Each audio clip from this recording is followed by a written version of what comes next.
So ఈరోజు నేను చెప్పబోయే సాక్ష్యము ఆ, నాకు మంచి ఉద్యోగం వచ్చింది మంచి కంపెనీలో. సో ఇది దేవుని వల్లనే సాధ్యమైంది. సో నేను కూడా చాలా కష్టపడ్డాను. బట్ వెయిట్ చేస్తున్నాను, ట్రయల్ చేస్తున్నాను.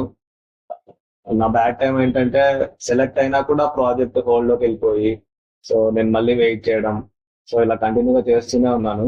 So valley lab already select అయినాను, బట్ ప్రాజెక్ట్ హోల్డ్ లోకి వెళ్ళిపోయిందని చెప్పారు హెచ్ఆర్. తర్వాత నేను మళ్ళీ వేరే కంపెనీస్ లో ట్రై చేస్తున్నాను. సో మార్కెట్ బ్యాడ్ ఉండడం వల్ల లెస్ కాల్స్ వచ్చేవి. సో అలాగే కంటిన్యూగా చేస్తున్నాను. సిజిఐ కంపెనీకి సెలెక్ట్ అయ్యాను నేను. సో సీనియర్ టెస్ట్ ఇంజనీర్ గా.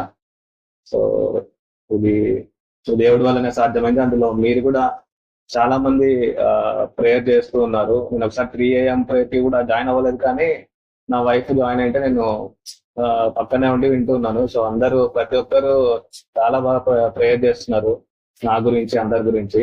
సో చాలా హ్యాపీగా ఫీల్ అయ్యాను నేను. So thank you so much అందరికి.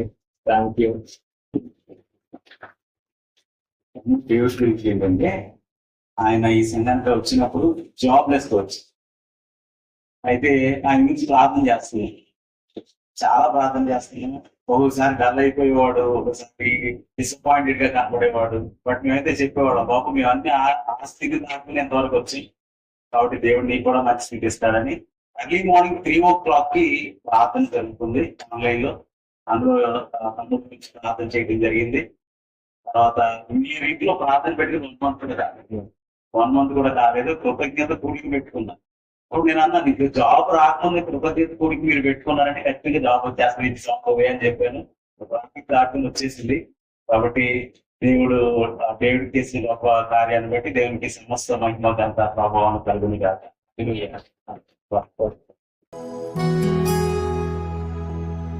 you.